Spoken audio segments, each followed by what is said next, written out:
So today in this chapter we are going to learn about data handling. So this is chapter number 3, okay? So what is data handling? Let us learn in details.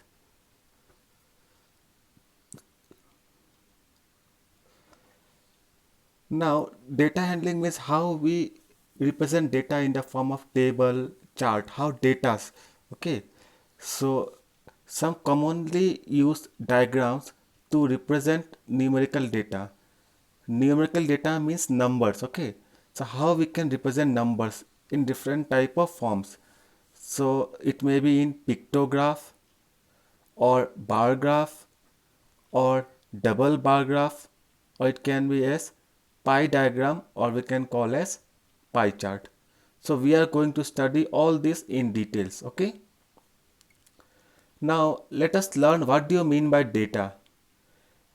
Data is actually the information collected in all such cases is called as data. So the information which is collected in all cases. For example, suppose there is a cricket match and there are 11 players who have scored some runs. So if I list all the runs scored by each of the cricket players in the form of a table, that also can be called as a data. Or we can say, for example, the temperature in 0 for the month of August. So starting from 1st of August to 31st of August, if day wise, if we calculate the temperature and if we make in a table, that is also can be called as the data. Now what is raw data? Data mostly available to us in an unorganized form is called data. So if the information, if we are not tabulating, means we are not forming a table or organizing in a nice manner, then that data is called as raw data. For example, numbers from 1 to 10. If I write like this 8, 2, 5, 6, so this is can be called as a raw data. But if I write like this 1, 2, 3, 4, 5, this will call as the data. So remember, raw data means it is unorganized, okay? That is called as the raw data. Now we can also represent data in the form of pictograph. Pictograph stands for pictures. So in this graph we use pictures, okay? Pictograph represent data through appropriate pictures. So with the help of pictures we represent data. In pictograph, the same type of symbol or picture is used to represent the data. So same type of picture we used to represent data. Each symbol is used to represent a certain value. So each symbol will be used to represent a certain value, and this is mentioned clearly in this graph. So we'll see one example, okay? Now if you see here in this table, here we have bus, bicycle, scooter and on foot. Now along with the bus you can see some symbols, okay, like these symbols. So suppose one symbol means, for example, 25. So how many are there? 1, 2, 3, 4, 5, 6, 7, 8, 9. So one symbol, one picture means 25. So total will be 25 into 9 to 25. Second is bicycle. Just count how many symbols are there. 1, 2, 3, 4, 5, 6, 7. And each picture value is 25. So 25 into 7 will give you 175. Next comes scooter. Scooter we can see two symbols are there. So 25 into 2 is 50.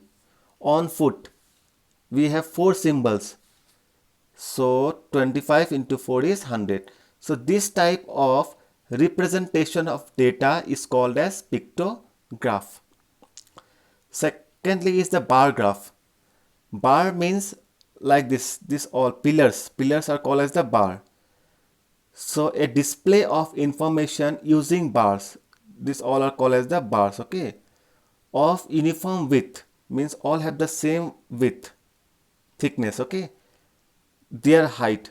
So this way of representation of data is called as bar graph. So to represent bar graph, we have two axes. One is y-axis, other one is x-axis. Now, for example, one question is rice production in lakh tons. So in year 70 to 71, it is 108 lakh ton. In the year 89 to 90, it is 184 lakh ton. So here we can write as years.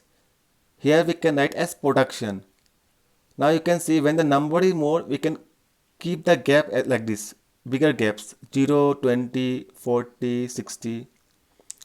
Here 1 centimeter means 10 lakh ton, okay. So we'll learn in details when we learn the problems, okay. So remember, this type of representation of data is called as the bar graph. Double bar graph. By the name itself, it suggests double bar means there are two bars. So you can see here two bars are linked together. So a bar graph showing two set of data. So this type of double bar graph is used to compare data. For example, in VKV 0 and in suppose Frontier School, in class 5, how many students are there in Frontier School? How many students are there in class 5 in VKV 0? Then class 6, then class 7, class 8, class 9. So to compare these two schools and their classes, we can use such type of data. For example, see one example, strength of student here. In 2005 to 2006, in one school, suppose the pink color is Frontier School and this green color is VKV 0. So here 30 students are there in Frontier, here 60 students are there in VKV 0 in say suppose class 5, then class 6, class 7, class 8, class 9. So in this manner we can represent two set of data using double bar graph. Next is histogram. Group data can be presented using histogram. Now what is group data? Suppose 0 to 10. Suppose in an exam of 100 marks, 0 to 10 marks are secured by 5 students. For example, 5, 8. Those who scored between 0 to 10, suppose there are 5 students. Then 10 to 20, suppose there are 7 students. So if we do the grouping, then such type of group data we can show in the form of histogram.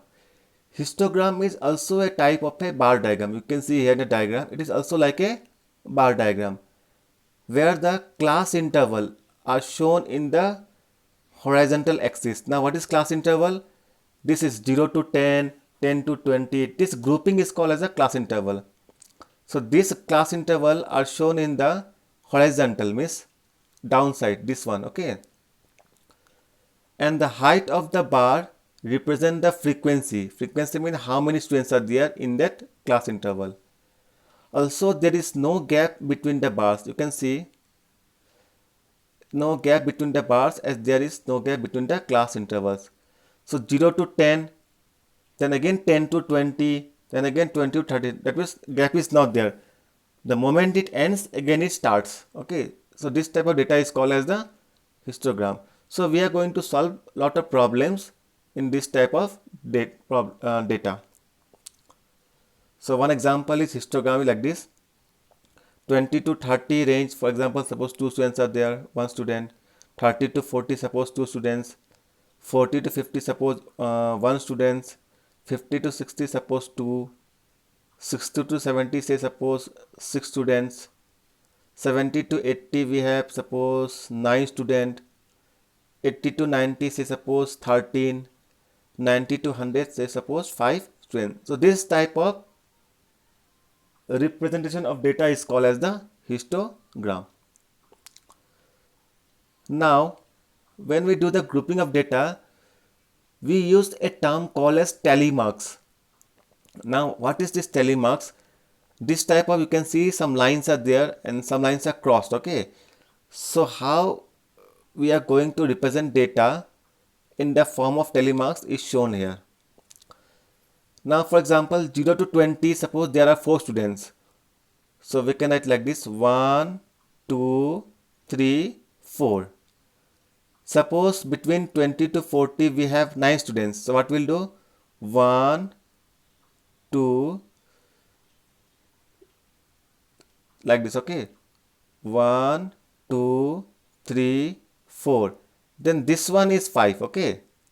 Then again 6, 7, 8, 9.